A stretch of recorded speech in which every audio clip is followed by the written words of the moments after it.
ভাৰতীয় জনতা পাৰ্টিৰ আমাৰ ৰাজ্যিক সভাপতি দৰং ওদালগুৰিৰ সাংসদ দিলীপ শইকীয়া ডাঙৰীয়া, মন্ত্ৰী ৰঞ্জিত দাস ডাঙৰীয়া, বিধায়ক ফণীধৰ তালুকদাৰ ডাঙৰীয়া, ৰেখাৰাণী দাসবড়ো ডাঙৰীয়ানী, অশোক ভট্টৰাই, অনুপ বৰ্মন, মহেশ দেউৰী, মৃগাংক তালুকদাৰ, ব্ৰজেন মহন্ত, দীনেশ বসু, বুবুল সিং ব্ৰহ্ম, মৃদুল দাস, প্ৰেম তামাং, কুমুদ দাস ডাঙৰীয়াকে আদি কৰি মঞ্চত উপবিষ্ট বিশিষ্ট ব্যক্তিসকল, দিহিৰা পৰিষদীয় সমষ্টিৰ বিভিন্ন বুথৰ পৰা অহা মোৰ সন্মানীয় কাৰ্যকৰ্তাসকল, আইমাতৃসকল আৰু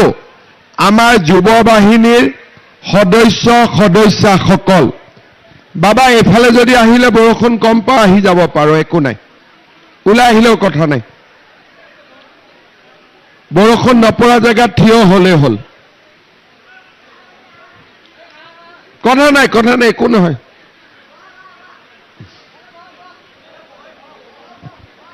এই মা বৰষুণত ভিজি নাথাকিবি, ইফালে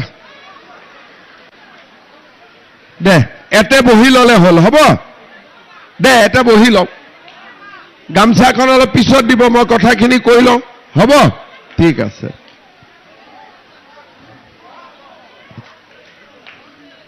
একেদিন খৰাং বতৰ হৈ আছিলে, বৰষুণ পৰিছে, খেতি বাৰী ভাল হ'ব, গতিকে আমি বৰষুণ পৰাৰ কাৰণে বেয়া পোৱা নাই, বৰষুণ পৰাৰ কাৰণে ভালে পাইছো, ঠিক আছে। এতিয়া আপোনালোক সকলোৱে জানে যে আমাৰ BTR ইলেকশ্যন ছেপ্টেম্বৰ মাহত অনুষ্ঠিত হ'ব, আগষ্ট মাহত নিৰ্বাচন ঘোষণা কৰা হ'ব। এইবাৰ ইলেকশ্যনত বিজেপি দলে কিমান সিটত ইলেকশ্যন খেলিব আৰু খেলিব নে নেখেলিব, এই বিষয়ে বাবা মাইকটো ঠিক আছে? হা, মাইকটো, এইটো মাইকত শুনা নাই ন?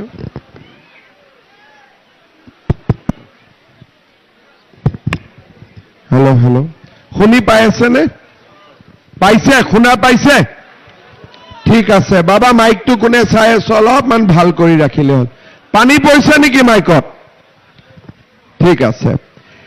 এইবাৰ ইলেকশ্যনত আমি যেতিয়া গম পাওঁ যে আমাৰ BTADত ইলেকশ্যন আহি আছে, আমি কিমান সিটত ইলেকশ্যন উঠিম, আমাৰ মাজত আলোচনা হ'ল যে আমি কম সিটত ইলেকশ্যন খেলিব লাগে নে আমি বেছি সিটত ইলেকশ্যন খেলিব লাগে।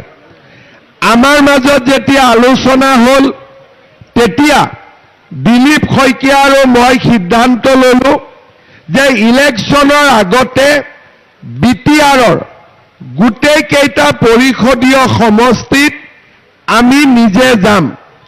যোৱা 10 দিনত মই মুদৈবাৰী, খালিন্দুৱাৰ, হৰিচিঙা, দৰঙাজুলি,